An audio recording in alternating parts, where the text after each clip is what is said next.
Y si existen ciertas zonas nada más. De modo que al inicio puede no ser útil, la mayoría de veces no. Cuando la enfermedad focal ya avanzó algún tiempo, estamos hablando de muchos meses o años, ya se puede encontrar. Entonces, yo pido para eso, ¿ok?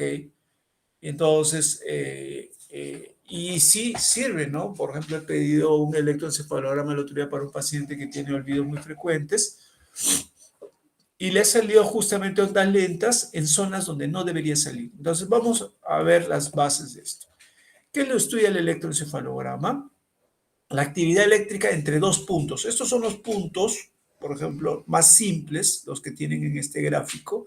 F significa frontal, FP es frontopolar, C es central, T es temporal, P es parietal en ambos lados, o es occipital. Los números impares pertenecen al hemisferio izquierdo y los números pares al hemisferio derecho, ¿no? Entonces, se evalúan las ondas, por ejemplo, de aquí a aquí, me sale una onda, por ejemplo, de FP1 a F7, me sale una onda acá, un trazado. De FP1 a F3 me sale otro trazado. Hay diferentes arreglos o montajes que el médico puede pedir. El médico puede pedir un trazado así, en esta secuencia.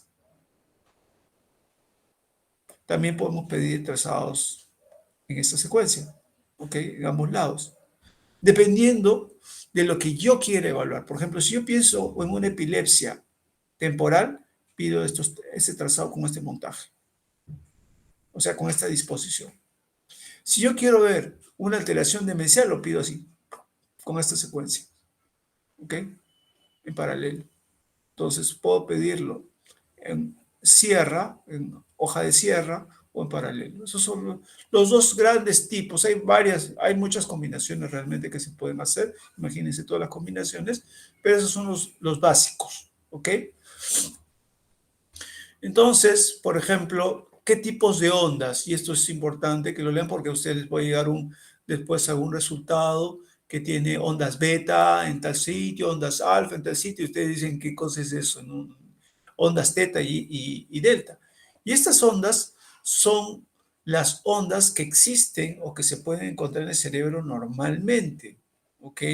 Las ondas betas son ondas de alguien que está pensando en algo, que está prácticamente concentrado. Cuando hacemos una prueba de concentración podemos encontrar ondas beta, ¿ok? Las ondas alfa, que predominan en la parte posterior del cerebro, son ondas de alguien que está relajado, que no está pensando en algo, que no se está concentrando en algo. Y son ondas que deberían encontrarse normalmente en la parte posterior. Las beta usualmente cuando alguien está pensando más en la parte anterior. Las ondas teta y las delta no deben encontrarse ni en la parte anterior ni en la parte posterior. Se pueden encontrar en los lados, ¿ok? Donde no hay un predominio de la actividad en relación al, a la actividad psíquica o a la percepción, que son anteriores y posteriores, como les expliqué en la teoría de la actividad de la conciencia, ¿ok? ¿Cómo se reconocen estas ondas? Bueno, ustedes están viendo el tamaño o amplitud, ¿ven? Unas son más pequeñas, otras son más grandes. Y por la frecuencia, acá hay un segundo y se ve el número de ondas por segundo. Entonces, las ondas beta son las más frecuentes, de mayor frecuencia, tienen frecuencias de 14 a más hertz. Si acá contamos en un segundo más o menos cuántas ondas tenemos acá, 1, 2, 3, 4, 5, 6, 7, 8, 9, 10, 11, 12. Esta cuenta como 13, como 14, 15, 16, 17, 18, 19, 20 y probablemente 21 hasta término de este segundo de acá, ¿no? Entonces, de 14 a más son ritmos beta, son pequeños y deben estar en áreas anteriores. Las ondas alfa varían entre 8 a 13 hercios o 13 ondas por segundo. Acá contamos 1, 2, estas que no llegan abajo se cuentan como 1, 3, 4, 5, 6, 7, 8, 9, 10, 11 y 12, justo 12, cae en el ritmo alfa. Estas ondas de una frecuencia, vamos bajando de frecuencia, que se llaman ya teta, porque las últimas son delta, van en frecuencias de 4 a 7. Si contamos acá, ¿cuántas tenemos? Una, dos, bueno, pensamos acá más o menos. Una, dos, tres, cuatro, cinco, seis, siete, justo, de 4 a 7, acá. Y acá las últimas son de 1 a 3. Acá, bueno, comenzaríamos con una y dos dentro del rango delta. Entonces, las lentas se llaman delta y teta y las rápidas son las alfa y beta. Perdón, un instante. ¿Aló, Mafer?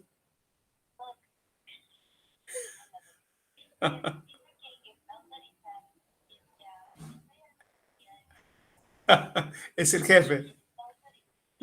Ya, ya, listo. Claro, solamente gente que está grave, ya. Ya, voy a hablar con... Ya, ya, un favor, ah, caramba, ya no sé qué cara ponerle.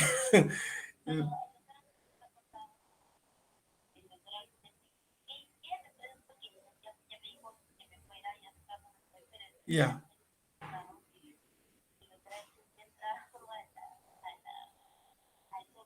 ya, claro.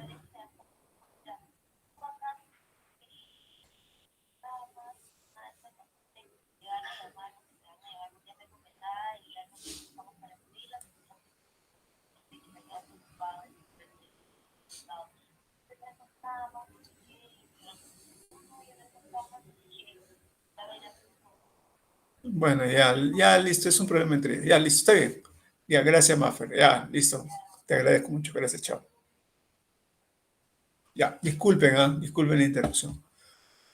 Entonces, el electroencefalograma, ¿cómo se hace? Bueno, normal, condiciones normales. El paciente relajado no debe estar pensando.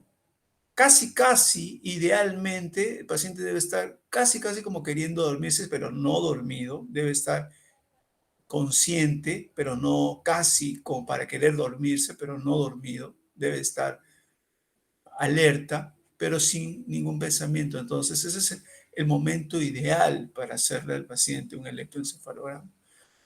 Porque incluso la actividad mental a veces puede, tanto como puede excitar áreas epilépticas, también puede inhibirlas, ¿ok?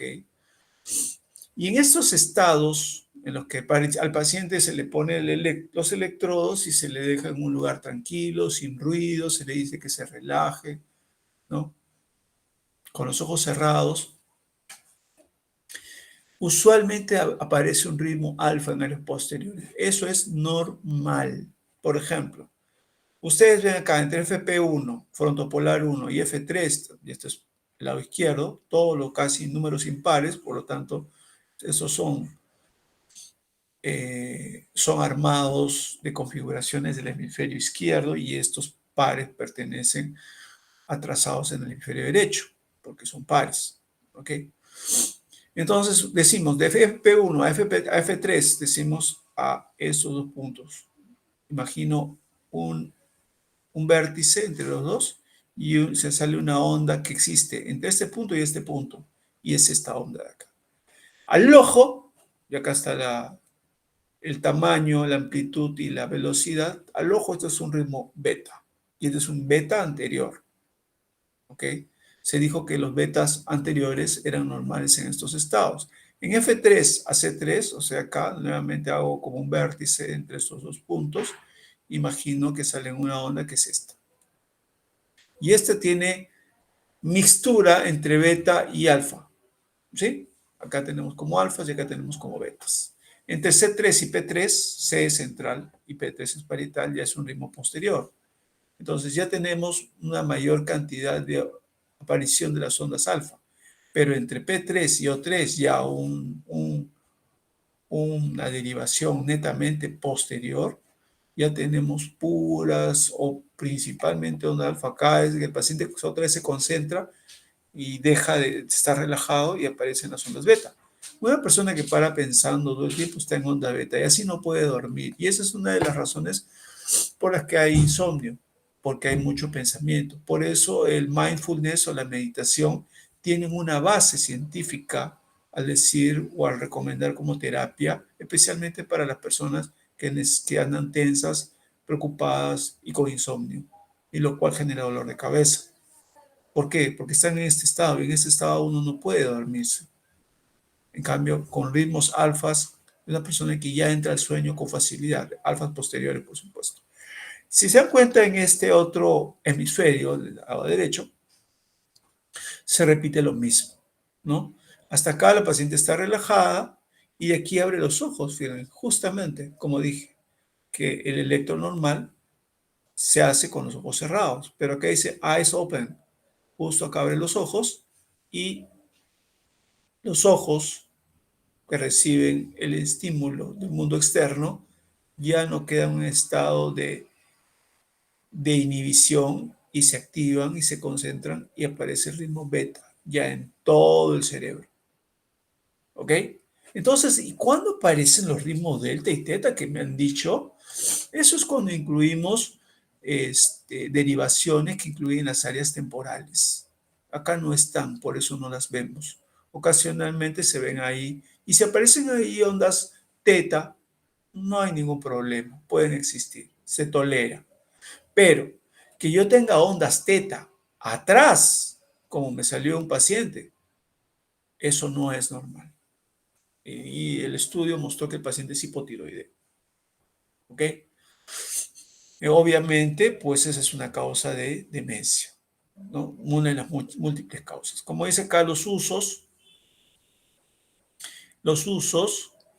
son en epilepsia, en trastorno de la conciencia, como se les ha dicho, confusión, delirio, pero más lo pedimos en demencia, porque un estado confusional, un estado delirante, no necesita un electroencefalograma realmente para diagnosticarse y no se hace.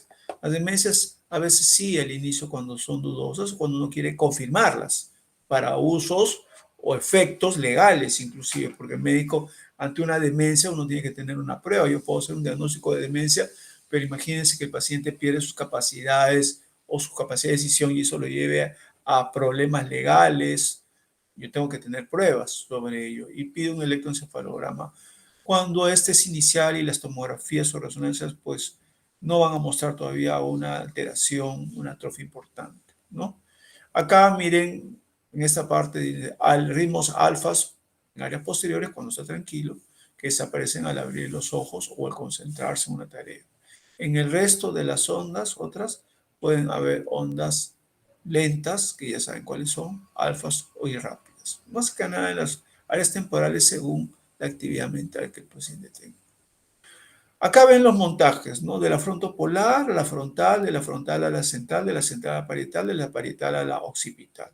Vemos cómo el paciente está, obviamente, según estos resultados del electroencefalograma, veo que acá hay un ritmo beta anterior, acá hay un beta con tendencia al alfa, acá hay un alfa ya claramente definido, este paciente está bastante relajado, ¿sí?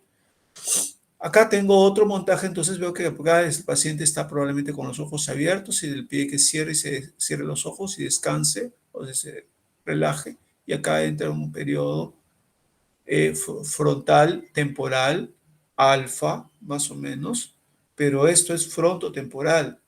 ¿Por qué? Porque ya participa la actividad temporal, puede enlentecer a la actividad frontal.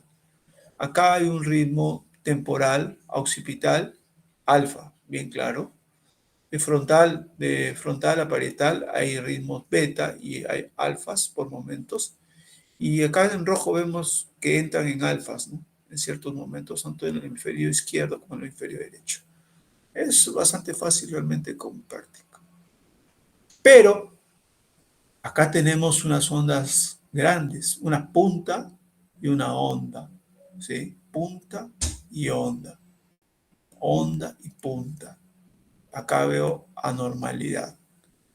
Y las ondas punta y onda muy grandes son ritmos de epilepsia. Y veo que acá de pronto aparecen puntas tanto en un sentido como en el otro, anormales por cierto, muy anchas, en todo, más en el hemisferio acá. Acá tenemos de frontopolar, al auricular frontopolar de ambos lados. Acá tenemos par, impar, impar, par, impar, par, anterior. Entonces tengo un ritmo bilateral anterior muy anormal y como que tiende a generar en el resto del cerebro una actividad también anormal, pero no tan anormal. Entonces, digo que esta es una actividad epiléptica generalizada, pero que tiene con un mayor compromiso frontal anterior, bilateral. Y acá dicen ondas generalizadas, porque en este momento, durante estos segundos, el paciente entró en crisis. El paciente puede aparentar estar tranquilo, pero zonas cerebrales aparecen acá. De ahí se aplanan, disminuyen mucho su actividad y otra vez entra en crisis. Eso es el estado posictal, ¿no? El paciente está confuso, unas ondas casi que no se reconocen, fuera de lo normal.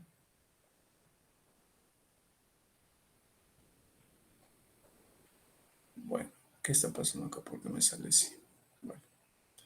Bueno, hasta esta parte se ha entendido lo del electroencefalograma, sobre todo cuáles son los usos. ¿Sí? ¿Está claro?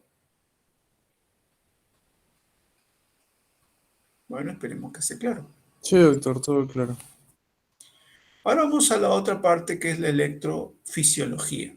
De la electrofisiología para enfermedades neuromusculares. ¿Ok?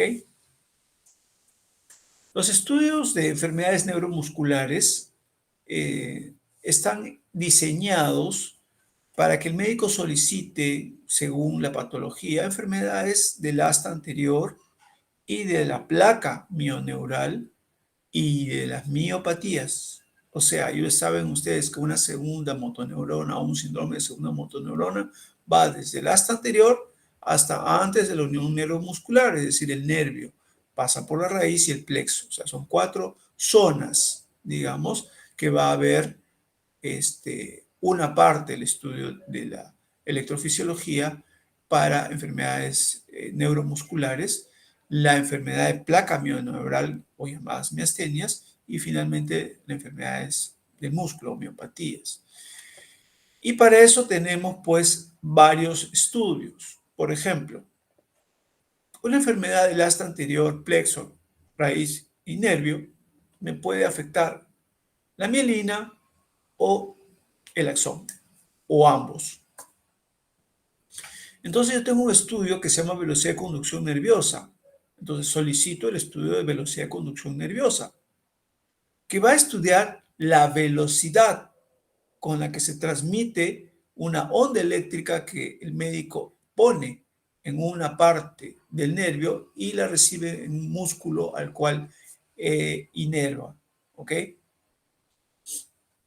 Por ejemplo, el trayecto del nervio mediano, puedo aplicar un estímulo a nivel del codo o de la flexura braquial y recepcionarlo en la región tenar con un electroreceptor, ¿ok? Porque sé que hasta ahí va a inervar. Entonces veo la velocidad o el tiempo. Y existen tablas que me dicen cuánto es lo normal, hay rangos. Entonces yo puedo ver esta alteración, esta produciendo una lentitud de la transmisión neuromuscular. Perfecto. Entonces yo diré que tiene una velocidad disminuida o una latencia disminuida y eso me hará pensar que la mielina a nivel de ese nervio o de los nervios que estudie está dañada. También tengo otro estudio, en esta misma estudio de velocidad de conducción nerviosa, veo la amplitud de la onda, no solo la velocidad, sino el tamaño, así como hicimos hace un momento en electroencefalografía. Y ese tamaño me va a indicar la cantidad de energía que atraviesa por el axón. Cuando está disminuido, también hay tablas de amplitud, me va a decir si el axón está disminuido. Entonces la velocidad de conducción nerviosa me sirve para ambos, pero la velocidad, específicamente la velocidad, se puede pedir después de 7 días de daño del nervio. La lesión del axón necesita 3 semanas para manifestarse. O sea, 1 semana a 3 semanas después del daño. En otras palabras, si ustedes tienen un paciente que tiene una lesión del nervio y quieren pedir una electromiografía o una de la velocidad de conducción nerviosa, perdón, al día siguiente están cometiendo un error. Si ustedes quieren evaluarlo bien, tiene que ser a partir de la tercera semana, solicitar el estudio, o sea, que se realice el estudio, mejor dicho. Antes no va a salir el resultado, no se va a traducir en la actividad neural aún. Como digo, la velocidad demora una semana en traducirse, pero la amplitud del potencial, 3 semanas. La enfermedad de placa mioneural o miastenia se hace con una prueba que se llama el test de estimulación repetida o repetitiva. ¿Ok? Esto estudia cómo está la transmisión neuromuscular. Ya vamos a ver en detalle en otra lámina. Y la electromiografía estudia a la unidad motora. ¿Qué es la unidad motora?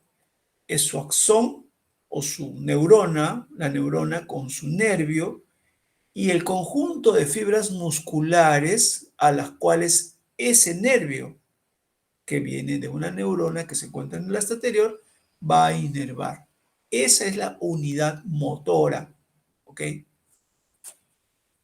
Entonces las miopatías se evalúan a través de electromiografía, evaluando las unidades motoras.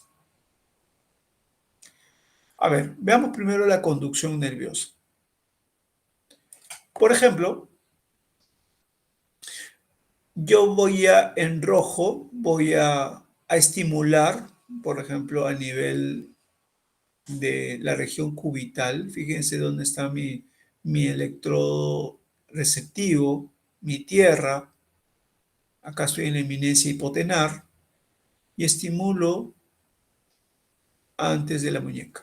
También puedo estimular debajo y por encima del codo, para que a través del nervio cubital, ustedes ya saben que tiene un trayecto medial desde la zona braquial, ¿sí?, hasta inervar varios músculos de la mano. Los más prominentes son los de región hipotenar. Y voy a obtener diferentes patrones según donde estimule. A nivel de la muñeca casi voy a tener esta latencia o demora en recepcionar o en que se forme la onda, el potencial de acción. Esto es debajo del codo, va a haber una latencia mayor. Nuevamente la amplitud. Por encima del codo va la latencia aumentar porque me estoy alejando, por lo tanto el tiempo va a ir aumentando. Y a nivel de la axila va a aumentar aún más.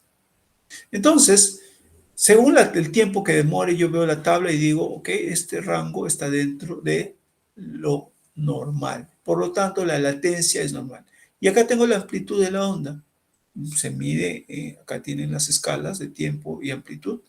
Y digo, esta onda, le hago una raya, ¿no?, la computadora, porque eso sale en una computadora, me dice tanto de amplitud. Y digo, ok, para esta edad, porque por edad, ¿esta amplitud es correcta? Sí. Entonces todo este nervio está en su velocidad, o sea, en su mielina, y en su amplitud, es decir, el axón está normal, no hay ningún daño. ¿Ok? Entonces, como dice acá, se obtienen ondas, estas ondas se llaman potenciales de acción. Se registra la latencia es el tiempo que ponen a aparecer. Las velocidades se restan entre los puntos del potencial de acción en la muñeca y entre el codo. Y se ve qué velocidad hay entre este punto y este punto. Se divide el tiempo entre la distancia, que simplemente la mido con centímetro, con unos centímetros, una cinta, y se hace la diferencia el tiempo, el espacio que me toma acá, y luego hago la misma entre este punto y este punto, o entre este punto y este punto. Y tengo que tener velocidades similares, ¿no? Y eso se hace restando los tiempos que me da la computadora en los diferentes picos de los potenciales de acción, ¿ok? Y de esa manera obtengo yo las velocidades de conducción y las características, o sea, la forma de la onda y la amplitud de la onda. Entonces, con eso puedo yo definir cómo está el estado de ese nervio. Ahora, no solo se avanza un músculo, yo puedo estimular acá y comienzo a ver otros músculos y digo, caramba, estoy yendo por la raíz cubital, pero se está afectando un músculo que es inervado por el segmento 7 y el cubital solamente es T1, pero entonces, ¿por qué el 7 está afectando siguiendo por acá? Porque probablemente ya no esté entre una neuropatía, sino esté en una plexopatía, ¿ok? Y una neuropatía va a afectar un área específica, pero si veo que se afecta además un dermatoma completo, porque el nervio tiene una distribución, el dermatoma es un poquito más amplio, y digo, se afectan músculos adyacentes, entonces ya pienso en una radiculopatía, ¿ok? Entonces, las neuropatías, cuando hablamos de neuropatías, que son tal vez las más frecuentes, tenemos que ver si la neuropatía es axonal o desmielinizante y uno va a tener un reporte de una neuropatía con compromiso predominante o exclusivo axonal y igualmente desmielinizante. ¿Ok? La velocidad de conducción no me diferencia de la miopatía en sí, ¿no? No es un estudio específico para miopatía, de modo que sirve más para neuropatías.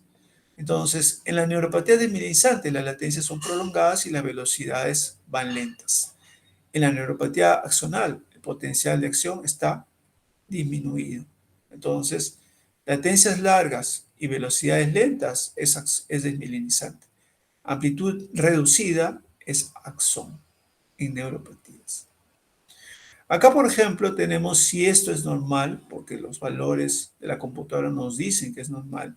Tengo una latencia, tengo una amplitud, y acá tengo en otro punto más distal del mismo nervio, por supuesto, una latencia mayor y una amplitud. Y estas diferencias están dentro del rango normal. Pero fíjense lo que pasa en una patología desmielinizante.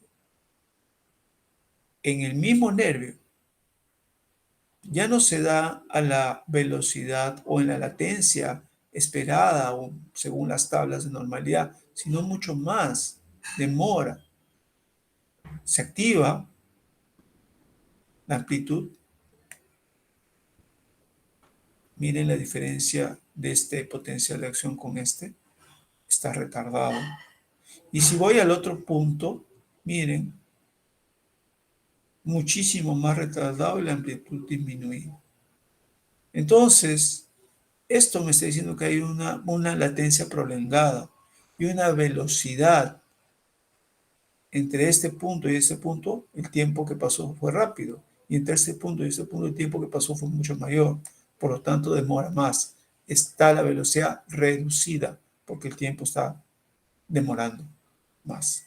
¿Sí? Por lo tanto, esto es una patología con una amplitud normal desmielinizante, aunque en este otro punto hay un compromiso axonal porque la amplitud no está normal.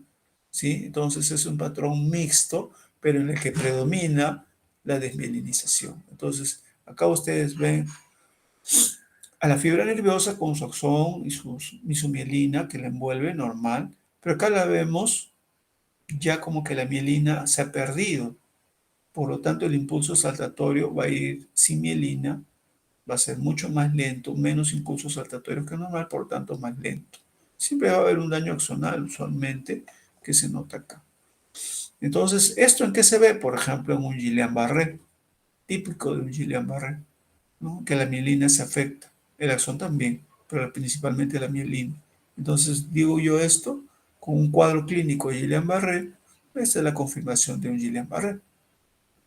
En este otro trazado vemos, comparamos siempre con lo normal, porque siempre comparamos con tablas, vemos que la amplitud se da una latencia normal, ¿sí? Y en la segunda amplitud casi también, miren, coincide. En la segunda potencial, perdón, ¿sí? Y las diferencias de velocidades también. Por lo tanto, yo digo, las velocidades van bien. Lo que no va bien es la amplitud del potencial. está pequeño, no es normal, no tiene la amplitud esperada. Entonces acá yo digo, esto no es un problema desminimizante, este es un problema axonal.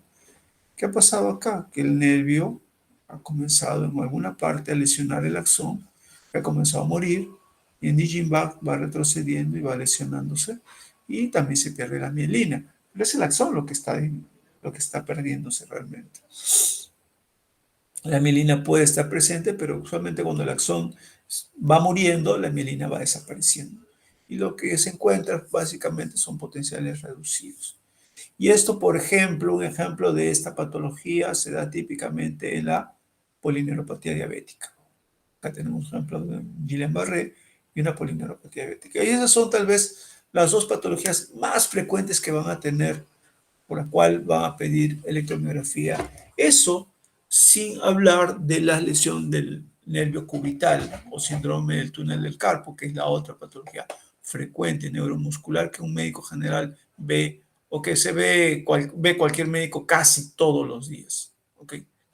A ver, vamos a decir que esto, acá tenemos un trazado, así se ve en la computadora. ¿Ok? Tenemos acá, vamos a tomar esto como normal, como nuestro patrón normal. Este es un nervio mediano, la onda o el potencial que obtenemos en el nervio mediano, y este es un nervio cubital. Dígame quién me dice que ve acá en comparación a esto que es normal, teniendo en cuenta que los cuadraditos nos están dando tiempos, ¿no? ¿Quién me dice qué vea en estas ondas de arriba? ¿Sí? ¿Alguien me quiere decir? En base a lo que acabo de mencionar.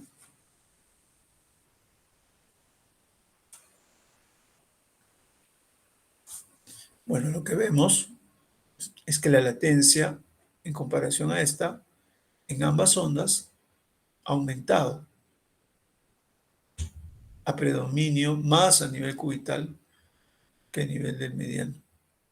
¿Ok?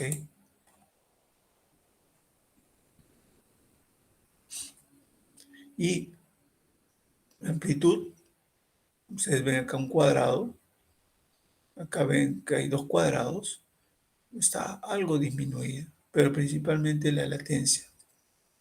Y si veo que las velocidades y la latencia están disminuidas, ¿en qué patología debo pensar?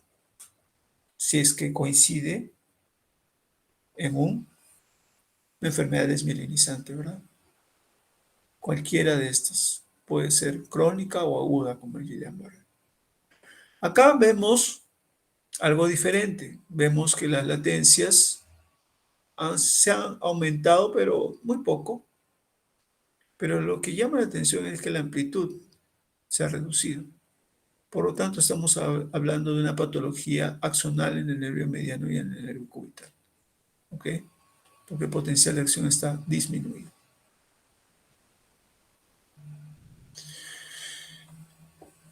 Ahora vamos a ver la electromiografía. Ya dejamos las velocidades de conducción nerviosa, que son estos estudios de acá, y vamos a ver la electromiografía.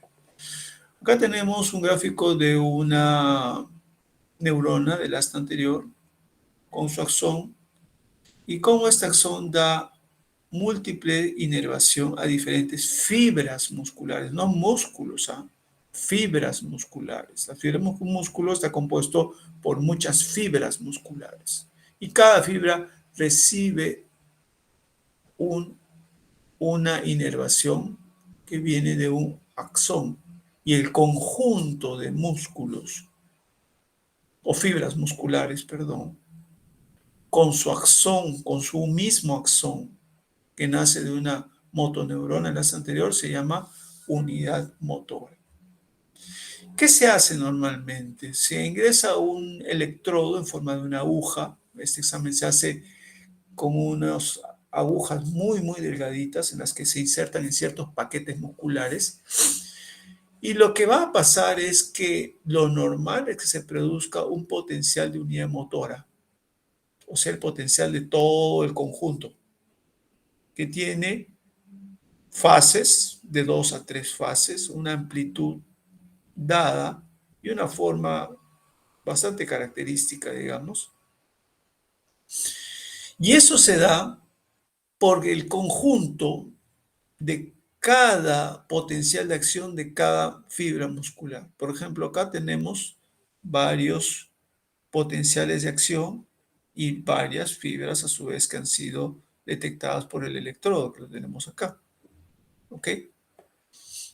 Y si vemos, miren el potencial de la primera fibra, el potencial de la segunda, de la tercera, de la cuarta, de la quinta, la sexta, la séptima.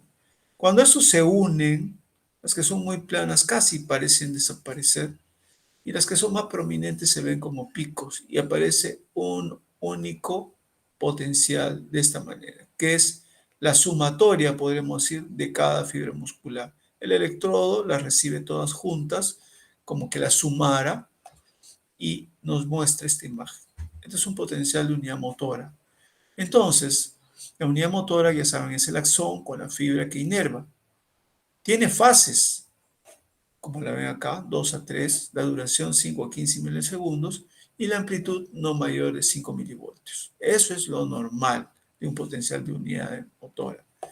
Y la electromiografía se examina en ciertos momentos, tiene sus momentos en los cuales, son 4 momentos en los cuales se examina eh, esta unidad motora. A la hora de meter la aguja, a la hora que se le pide al paciente que entre en reposo, a la hora que se le pide al paciente que haga una pequeña contracción y a la hora que se le pide al paciente que haga una contracción máxima. Esos son los 4 momentos en los que se hace la electromiografía.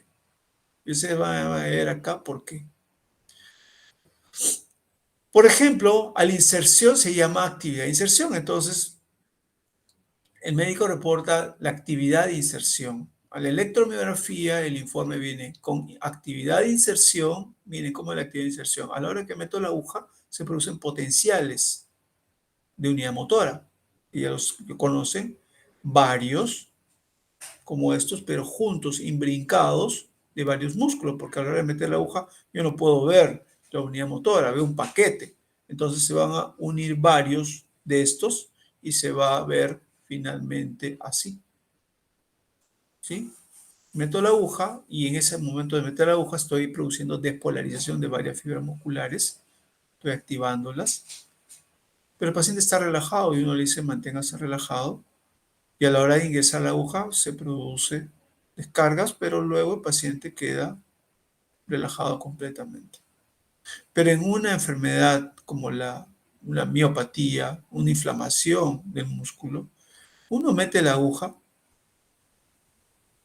y ve una actividad muy, muy alta y constante, y cuando ya esta debe reducirse y ponerse en su basal, sigue descargando. Eso me dice que el músculo está irritado. Es como si estuviéramos con una psicosis muscular, digámoslo así. Está tan acelerado como si estuviera hiperalerta el músculo. Vamos a darles una analogía de lo que les he dado. ¿Por qué? Porque despolariza espontáneamente, prácticamente, porque está enfermo la fibra muscular, está inflamada. Y a eso le llamamos, es una enfermedad que se llama polimiositis. ¿Ok? Luego, seguimos en esta columna de la normalidad, que ya no hay inserción, dejamos la aguja y se le ve al paciente en reposo, se le dice relájese, y no debe haber ninguna onda, porque el paciente, el músculo no tiene por qué descargarse y el electrodo no tiene por qué recibir ninguna potencial de unidad motora. Pero si el paciente está descansando y de pronto aparecen ondas potenciales de unidades pequeños, bueno, anormales realmente, porque no son típicos de manera aleatoria, yo le llamo a esto el alambre de púas, ¿sí? ¿Han visto? Ya todos hemos visto un alambre de púas, ¿verdad? Ya, así. Esos son fibrilaciones. Y me está indicando que el músculo está tan afectado, tan inflamado o dañado, que descarga por sí solo. Un músculo anormal que está sin su nervio o que está inflamado de por sí con el nervio a su lado o que el nervio ha perdido su conexión, se llama denervación, músculo denervado. Es un músculo que se descarga fácilmente porque está tratando de activarse con cualquier estímulo. Y al menor estímulo se descarga y a veces se descarga espontáneamente y produce estos potenciales de unidad motora raros que se llaman fibrilaciones, porque no tiene la forma típica, ¿no? Aparecen como pequeñas ondas chicas, no tienen la amplitud. Y esto le llamamos el alambre de púas. Después le pedimos al paciente que haga una contracción mínima voluntaria y deben aparecer potenciales de una amplitud y una frecuencia más o menos similar, ¿ok? Pero cuando hay daño muscular, como por ejemplo una polimiositis, obviamente las fibras se han perdido, las fibras musculares, algunas han muerto, otras están demasiado dañadas y otras están muy excitadas tratando de sobrevivir y aparecen potenciales más frecuentes, es decir, como más excitados, desordenados y de menor amplitud. ¿Ok? Y esto se llaman unidades polifásicas, porque como que tuviera un montón de fases, y esto es completamente anormal. En vez de aparecer fases ordenadas, comienzan a aparecer fases pequeñas desordenadas, muy frecuentes. Y a eso se le llama unidades polifásicas en contracción mínima. ¿Ok? Entonces, acá tenemos en este cuadro las diferentes formas en las que reacciona una fibra muscular, ¿ok? Ante una lesión que se llama denervación. ¿Qué es una denervación? Acá tenemos un gráfico donde tenemos una unidad motora normal, ¿sí? Es como si fuera una plantita de cabeza, yo le digo, con su raíz, su tallo, su tronco y sus ramas y hojas. Así digo yo. Y esa es la unidad motora, pero tenemos acá el axón, la neurona, la motoneurona, el axón, las ramas y sus fibras musculares a las que inervan. ¿Ok? Y esto me tiene que dar una actividad mm, de potencial normal ante una estimulación mínima. En reposo no me debe dar nada. Pero cuando el axón se daña, porque la neurona se daña o porque el axón se daña, entonces el tallo, el tronco y las ramas comienzan a perderse. ¿Y qué pasa con las hojas o las fibras musculares? Comienzan lo primero a ponerse irritables antes de morir. Entonces comienzan a descargar desordenadamente porque han perdido el estímulo que las mantiene vivas y en su intento de sobrevivir comienzan a descargar su membrana, porque tienen una membrana eléctrica las fibras musculares, comienzan a descargar anormalmente y esas descargas anormales se ven acá. Todas estas son tipos de descargas anormales. La fibrilación es lo que vimos en el gráfico anterior que está acá, que es el alambre de púas, tiene una fase positiva y negativa, positiva hacia abajo y negativa hacia arriba, así se dice, o a veces tienen un patrón solo positivo, le digo, en espina de rosas, ¿no? O en espinas, como si fueran espinas de un rosal, ¿sí? Y a veces fasciculaciones, que son grandes ondas, mezclas de varios potenciales de unidad motora también. Entonces, cuando yo veo fibrilación o fasciculaciones, ondas positivas, perdón, o fasciculaciones, yo tengo que pensar que el músculo está activándose demasiado y desordenadamente en forma anormal porque el músculo y o el nervio están dañados. ¿Ok? Si es el nervio, además voy a tener velocidades de conducción con lentitudes o potenciales pequeños. Si es solo el músculo, esta parte de velocidad de conducción va a estar normal y el músculo me va a dar estas ondas. Y de esa manera yo digo, ok, es una lesión de nervio, es una lesión de músculo. ¿Ok? En esto, bueno, este gráfico ya lo hemos presentado en la parte anterior. En la fasciculación, que es esta, es una pérdida de la parte del central, del tronco. ¿Y qué cosa significa? Cuando aparece una fasciculación, significa que es la sumatoria de muchas fibras musculares que han descargado casi juntas a la vez y han dado una gran potencial muy grande, mucho más grande que una fibrilación y que una onda positiva, y bastante más ancho también. Claro que acá no se nota esa diferencia, y más polifásico, y eso me está diciendo que esto es el tronco, ¿ok? Y eso me está haciendo referencia, probablemente los troncos nerviosos se ven en las plexus y en la raíz, porque eso de ahí nace, la raíz es tronco, le decimos también, o en los plexos. Entonces esto se ve básicamente o en la lesión de enfermedad de misma neurona, como en la esclerosis lateral amiotrófica, o en una radiculopatía o en una plexopatía. Vemos fasciculaciones. Pero si no veo fasciculaciones o veo fibrilaciones y ondas positivas, pienso en los nervios, ya no en el tronco, sino en los nervios. ¿Ok? Entonces ya no pienso tanto en una radiculopatía o plexopatía, sino en una polineuropatía. ¿Ok? Entonces esto es más de polineuropatía, esto es más de radículo o plexopatía, las fasciculaciones.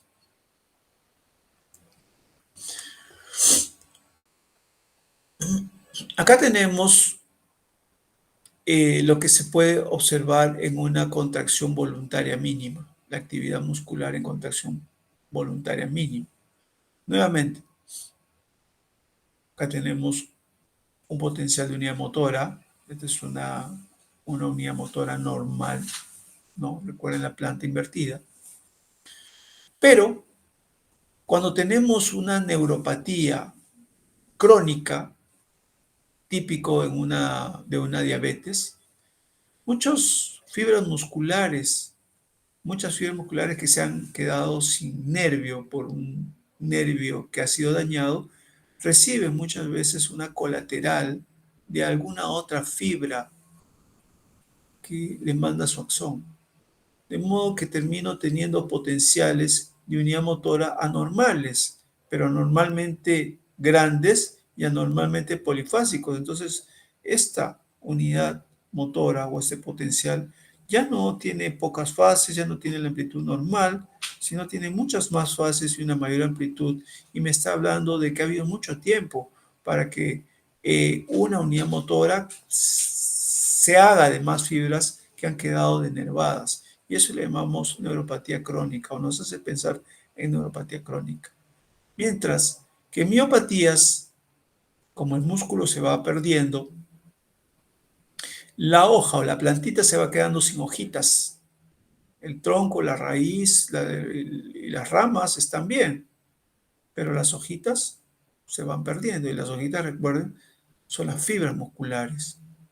Y si la fibra muscular no está, entonces un potencial de unidad que ya dije que tenía que tener una amplitud, que debía tener varias fases, que es la sumatoria de todas las hojas o fibras musculares, va a perder su cantidad, su tamaño y sus fases. Entonces vamos a tener una onda pequeña de dos fases. Entonces digo, esto es una miopatía, neuropatía crónica y un cuadro normal. Tan solo viendo la forma del potencial de unidad motora. ¿Ok? Entonces, potencial de acción de unidad miopáticos son pequeños, son cortos y pueden ser polifásicos también. Pero más que nada tienen pocas fases porque son cortos. Polifásico se dice porque ya esta gran amplitud normal permite que se vea pequeñas ondas entre ellos y a eso se le llama polifasia. Pero las más polifásicos y grandes son las neuropatías. Entonces, de esta manera uno define o diferencia una neuro de una miopatía. ¿Ok? Y acá vemos el cuarto momento, la actividad muscular en contracción voluntaria máxima. Ahí le pedimos al paciente que haga su máximo esfuerzo contra la resistencia del paciente mientras tiene una aguja insertada en el músculo que estoy estimulando. Entonces, ¿qué ocurre? Lo normal es que se activen muchos potenciales de unidad motora, tantos que se sobrelapan entre sí, se ve una actividad como completamente interferida entre una y otra, y se llama el patrón de interferencia. El patrón de interferencia debe ser como, como si fuera unas ondas que están mezcladas, imbrincadas una sobre otra, como vemos acá. Y eso se llama patrón de interferencia completo, ¿ok? Porque el reclutamiento de las unidades motoras ante el esfuerzo es total y se ve imbrincación y la interferencia es total también, por lo tanto, y completa y se reporta como patrón de interferencia completo. Tiene una amplitud normal y se observa una interferencia normal. ¿Qué pasa cuando pido al paciente que haga un esfuerzo y en neuropatía lo que voy a tener, fíjense, un patrón de interferencia en comparación a lo normal, donde veo todo interferido realmente. Ya no veo la interferencia, veo una amplitud normal, pero no hay interferencia. ¿Qué significa esto? La amplitud me la está dando básicamente la cantidad de fibras musculares que tengo, pero la cantidad de unidades motoras que se están activando o esas fibras musculares no son las que deben ser. Entonces, tengo que pensar que si la amplitud está aún más aumentada de lo normal en todas y hay menos cantidad, lo que está sucediendo es esto. Estoy ante una neuropatía crónica que ha tenido tiempo para reclutar más fibras musculares, pero con menos nervios. Por lo tanto, el patrón de interferencia va a ser incompleto, porque voy a poder distinguir los potenciales separados entre sí, mientras que en el completo no puedo distinguirlos. Se produce casi como un rayado indistinguible.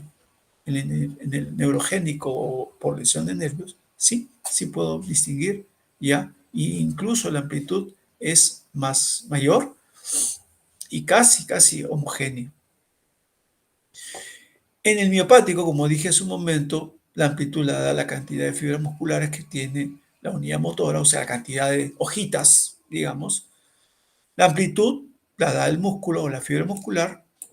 Entonces voy a tener acá una amplitud pequeña, pero el patrón de interferencia está como este, pero solamente que más pequeñito.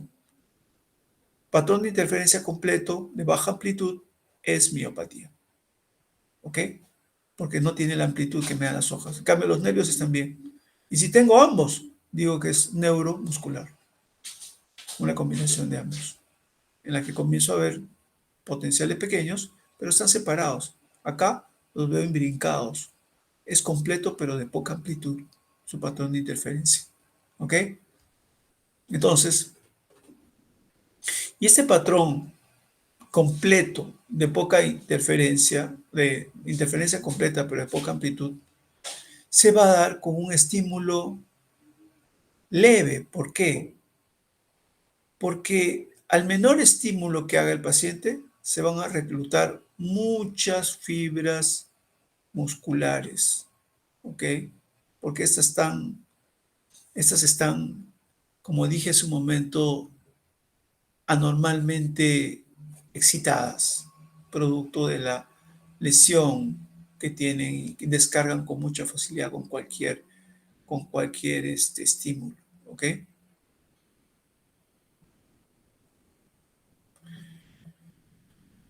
Hasta aquí hemos visto velocidad de conducción y electromiografía. Electromiografía, esos cuatro momentos y las velocidades de conducción. Cuatro momentos de la electromiografía.